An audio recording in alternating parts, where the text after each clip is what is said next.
C'est tous les jours de manche. C'est tous les jours Arnaud qui est avec nous. Bonjour Arnaud. Bonjour Apolline. Bonjour les petits amis. Bonjour Arnaud. Oh, comme il est mignon. Dites donc, Apolline, vous m'avez fait peur. Hein. Vous avez renvoyé Charles, Manu et Géraldine à Rungis, Amélie Rosic dans le sud-ouest. Je me suis dit, qu'est-ce qu'elle essaye de me dire? Heureusement qu'Estelle et Nico sont là pour surveiller parce que je me suis imaginé des choses. Je vous voyais m'accueillir ce matin en tête-à-tête autour d'une table avec des bougies. Et j'aurais dû vous dire non, Apolline. Oh, J'ai engagé. Et puis vous avez aussi un autre homme qui vous désire, Alain Bauer, qui vient ici une fois par semaine. On a repéré ton petit manège, Alain. Ne nous la fais pas. On sait que c'est pour ça. Donc j'ai écouté la pré-matinale. Oui. Charles, il est comme chez lui à Rungis. Hein. Il se lève à la même heure qu'eux, tous les matins. Il aime la bonne chair. La seule différence, c'est que Charles, quand il se réveille, c'est rarement avec des cajots. Par contre, est-ce que c'était une si bonne idée d'envoyer Emmanuel Le Chypre aussi à Rungis? Vous avez vu comme il est gourmand. Il est tout content dans ses petites cagettes, dans son élément. Manu à Rungis, c'est comme si Pierre Palmade visitait une usine de Sanofi. Oh. Le marché de Rungis, on va être sérieux 2 minutes, permet de nourrir 18 millions de franciliens. Enfin, plus que 15 millions depuis le passage de Manu. Est-ce qu'il va nous rester de quoi manger à Noël? C'est même pas sûr. Arnaud, la commission mixte paritaire n'a pas réussi à obtenir un compromis sur la loi immigration, malgré des débats qui se sont prolongés fort tard. Oui, Elisabeth Borne et Bruno Retailleau nous ont tenus en haleine toute la nuit.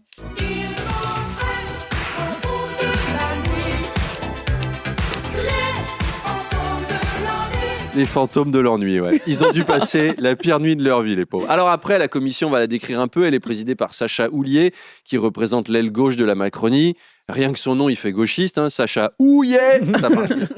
Mais c'est bien la droite qui mène le bal, la droite Ciotti en plus, c'est-à-dire la droite dure, celle qui s'entend bien avec Éric Zemmour. En fait, cette loi immigration, c'est un petit peu un épisode des vœux de Zemmour. Décidément, c'est romantique ce matin. Dans les épisodes précédents, le jeune Gérald s'est fait crier dessus par Elisabeth après que sa loi immigration ait été censurée. « Gérald, je suis très mécontente. La loi immigration a été jetée. Si ça se trouve ensuite, ça va être moi. » Piégé par Bruno et Eric, ses anciens amis, Gérald doit durcir sa loi. « Bonjour Eric, regarde comme elle devient dure ma loi. »« Elle n'est pas assez dure, Gérald. Tu peux faire mieux. » »« Eh bien, dis-moi des choses terribles, Eric. » Suppression de l'AME, allongement des délais pour avoir les allocs ou les APL. Bah ça y est, regarde, elle devient dure ma loi. Alors est-ce que les frontières françaises seront bientôt aussi fermées que les commerces au Mans un dimanche après-midi?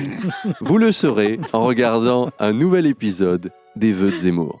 D'ailleurs, à propos de Gérald Darmanin, Benjamin Duhamel le recevait dimanche soir sur BFM. Il a demandé s'il était fatigué. Réponse négative du ministre. Benjamin, il se croyait en fin de soirée en boîte de nuit. Vous savez, quand ils disent « Vous êtes fatigué ?»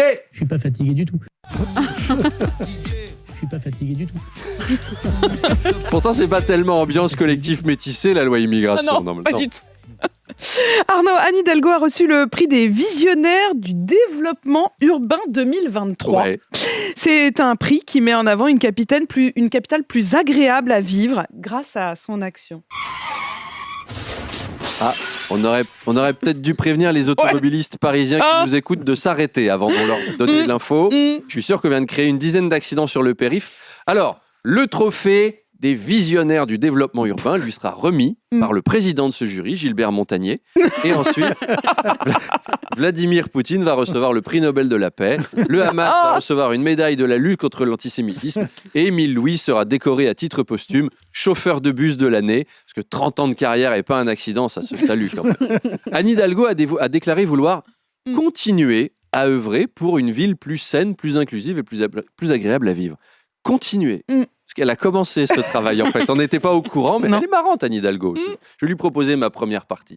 Je pense que ce sont les membres du club des joyeux soumis du donjon du divin marquis qui ont voté pour elle. Oh oui, maîtresse. Réduisez encore le nombre de places de stationnement. Maîtresse, on a été méchants. On mérite un nouveau mobilier urbain fait à base de palettes recyclées. On veut des surmulots. Bloque-moi dans les bouchons, je suis ta chose. Je suis une souillon. Ah oui, c'est ça les Parisiens. Eh ben, réjouissez-vous les gens, il reste 2 ans. Allez, à demain. On se sent un peu seul, Arnaud, là. Non, on est quand même bien accompagnés. Regardez-moi et Nicolas qui sont quand même restés avec nous. L'invité du Face à Face, Arnaud, ce matin, c'est le patron du Parti Les Républicains, Éric Ciotti.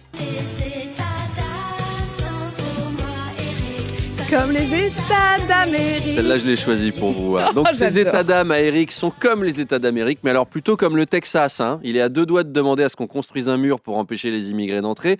Donc, on va parler ce matin immigration. Dites donc, hier, vous receviez Bruno Retailleau, Éric Ciotti ce matin. Donc, on a eu les Laurel et Hardy des Républicains. C'est moi Bruno, c'est moi Ciotti, c'est moi le grand et moi le petit. C'est vraiment signe que cet épisode politique, ça a rendu des couleurs aux Républicains. Hein. C'est clair. Est-ce qu'Éric Ciotti, ce matin, va au moins remercier les immigrés? Ce serait quand même la moindre des choses. C'est grâce à eux que son groupe retrouve un tout petit peu d'importance.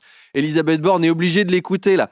Éric Ciotti, en fait, tu t'en fous pendant 5 ans, et puis un jour, t'as une emmerde et tu dois faire avec, même si c'est désagréable. C'est un peu comme un détartrage, ou un changement de chaudière, ou une coloscopie. Éric Ciotti, c'est l'homme qui fait la pluie et le beau temps à l'Assemblée. C'est la star, c'est l'homme le plus sexy du moment. C'est notre Mister France.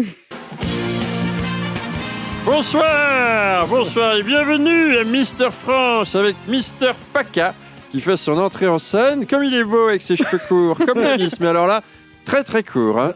Eric, alors, est-ce que comme vos collègues, vous souhaitez la paix entre les peuples du monde, entre tous? Bonjour Jean-Pierre. Non, moi je crois à la paix si les peuples du monde n'entrent pas, au contraire. Tous. Bref, rendez-vous pour le défilé en maillot de bain à 8h30. Dans votre studio, Apolline. Je suis pas sûre d'être prête pour Éric Ciotti en maillot de bain. Arnaud Demanche, merci beaucoup. Je signale quand même cette image à ceux qui nous regardent côté télé de Manu qui ne veut pas quitter. Hein, on le voit, le rayon fruits et légumes de Rungis. Il boulotte. Il boulotte tes crevettes. Crevettes à 8h du matin. Il est que 7h29 pourtant.